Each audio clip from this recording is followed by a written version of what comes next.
light give me strength.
Need to get out of here. The two halves share the same core. They just speak to the weave in different tongues. Why then does the world of the Wheel of Time treat them as polar opposites? The answer lies in three shadows: taint, tradition, and gendered misunderstanding. The taint came first, a scar left by the Dark One during the breaking of the world. When male channelers began to go ape when, mountains crumbled and rivers ran red at their hands. The world did not see a corrupted tool. It saw Saidin itself as evil. In the eye of the world, Rand's own father, Tam, warns him of men who touch the power, as if they are monsters, a fear passed down through generations like a curse. Tradition deepened the divide. The White Tower, the primary keeper of knowledge about the One Power for centuries, is led by Aes Sedai, who channels Saidar, and for millennia, it taught that Saidin was a danger to be contained, not understood. Khazwan Maladrin, one of the Tower's oldest and most formidable Aes Sedai, initially approaches Rand not as a fellow channeler but as a threat, believing his command of Saidin requires her to tame him, a mindset rooted in tradition, not truth. Gendered assumptions sealed the gap.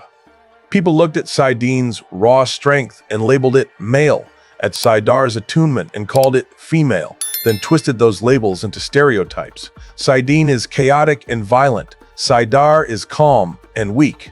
But Nynaeve Almira shatters that lie every time she wields Saidar to break through enemy lines or heal wounds no one else can, her power burning as fiercely as any Saidin storm. Logain Ablar, once a false dragon cursed by the taint, proves the opposite when he channels Saidin after being healed. His movements gentle, his weaves precise, a living rebuke to the idea that Saidin is inherently brutal. Understanding this distinction, that Saidin and Saidar are two halves of one whole, not separate forces, is not just a matter of knowledge. It is the key to saving the Wheel of Time itself. Rand's journey is a masterclass in why this matters. He spends years fearing Saidin, rejecting it, believing the world's lies that it will turn him into a monster.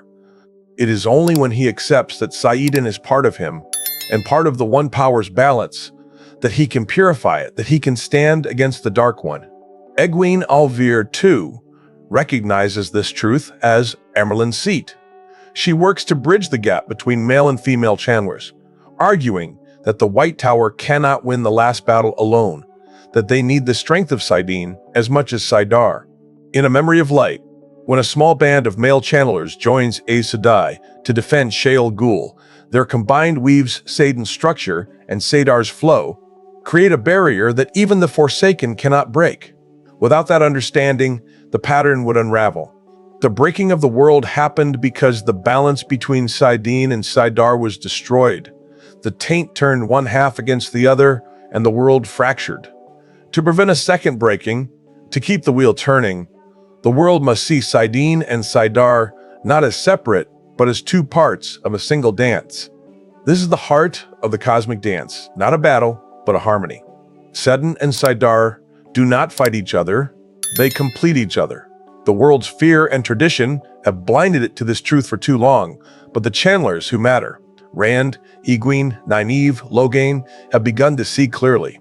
They know that the one power's strength lies not in choosing one half over the other, but in embracing both.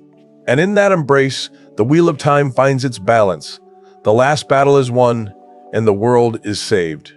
To understand Saidin and Saidar is to understand the very soul of the Wheel of Time universe, a universe where division is an illusion and unity is the only true power. If Saidar is a whispering weave of precision and Saidin a storm tempered by purpose, their union, rare as a clear sky in the blight, reveals the one power's true might, not in division, but in harmony. For centuries, the world of the Wheel of Time kept these two halves apart, bound by fear of Saidin's taint and the White Tower's rigid traditions. But the rare moments when Saidin and Saidar flow together are nothing short of transcendent. The first such spark came in the Eye of the World, when Rand, raw with Saidin's fire, and Egwene, steady in Saidar's embrace, stood against Baalzamon. Rand's weave of fire and earth shattered the ground, a tempest that threatened to consume everything in its path, but Egwene's threads of air and water wrapped around it, not to contain it, but to guide it. The two powers merged into a single blast, bright as sunlight through storm clouds, that sent the Dark One's avatar reeling. It was not Saidin overpowering Saidar, nor vice versa. It was a dance, each half lifting the other, to heights neither could reach alone. Another moment came in, a memory of light during the last battle at Sheol Ghul. Nynaeve, wielding Saidar's healing, knelt beside Rand as he channeled Saidin to mend the pattern's frayed edges. Her weave of spirit wrapped around his, steadying it when the Dark One's influence threatened to twist it into destruction.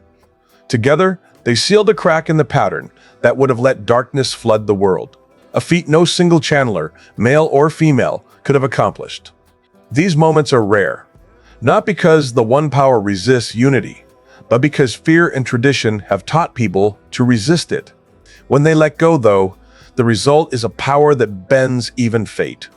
Randolph Thor, the Dragon Reborn, changed everything, not just because he could wield Saidin, but because he became the bridge between its fire and Saidar's flow, a game changer for the Wheel's entire cosmology. Before Rand, male and female channelers existed in separate worlds. Aes Sedai feared male channelers as monsters, and male channelers hid from the tower's channeling. Rand shattered that divide first by purifying Saidin in Winter's heart, stripping away the Dark One's taint and proving the power itself was not evil.